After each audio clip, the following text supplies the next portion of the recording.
ಅಂಬೇಡ್ಕರ್ ಅವರ ಅನುಯಾಯಿಗಳು ಅಭಿಮಾನಿಗಳು ಎಲ್ಲರೂ ಕೂಡ ಇದ್ದಾರೆ.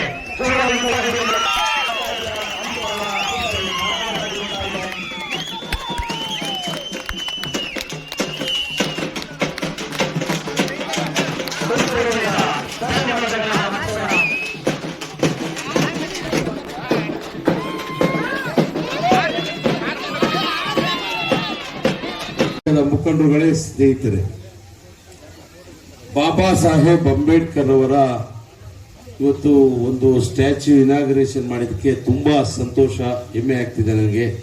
ಯಾಕಂದ್ರೆ ಬಾಬಾ ಸಾಹೇಬ್ ಅಂಬೇಡ್ಕರ್ ಅವರು ಇಲ್ಲ ಅಂದಿದ್ರೆ ಇವತ್ತು ಈ ಮೈಕ್ ಹಿಡ್ಕೊಂಡು ಭಾಷಣನೇ ಸಿಗ್ತಿರ್ಲಿಲ್ಲ ನನಗೆ.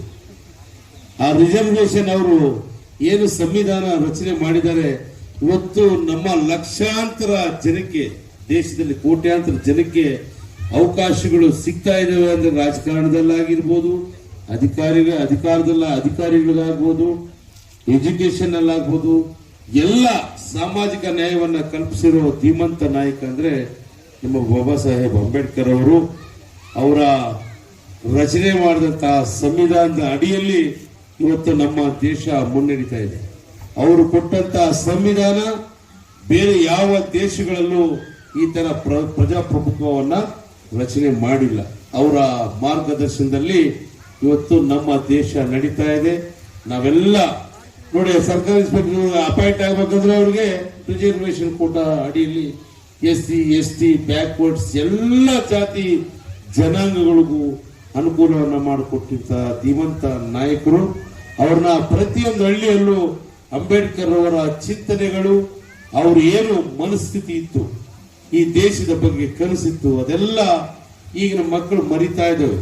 ಅದಕ್ಕೋಸ್ಕರ ಪ್ರತಿಯೊಂದು ಶಾಲೆಯಲ್ಲೂ ಅಂಬೇಡ್ಕರ್ ಅವರು ಆಗಿರ್ಬೋದು, ಮಹಾತ್ಮ ಗಾಂಧಿ ಅವರು, ಇಂದಿರಾ ಗಾಂಧಿ ಅವರು, ನೆಹರು ಅವರು, ಎಲ್ಲ ನಮ್ಮ ದೇಶದ ಸ್ವತಂತ್ರಕ್ಕೆ ಹೋರಾಟ ಮಾಡಿದಂತಹ ಮಹಾನುಭಾವರ ಒಂದು ಪರಿಚಯವನ್ನ ಪ್ರತಿನಿತ್ಯ ಶಾಲೆಗಳಲ್ಲಿ ಒಂದೊಂದು ಗಂಟೆ ಅವ್ರ ಬಗ್ಗೆ ಇತಿಹಾಸವನ್ನ ಹೇಳ್ಬೇಕು. ಯಾಕಂದ್ರೆ ಈಗಿನ ಮಕ್ಕಳು ಇತಿಹಾಸನೇ ಮರೆತು ಹೋಗ್ತಾ ಇದ್ದಾರೆ.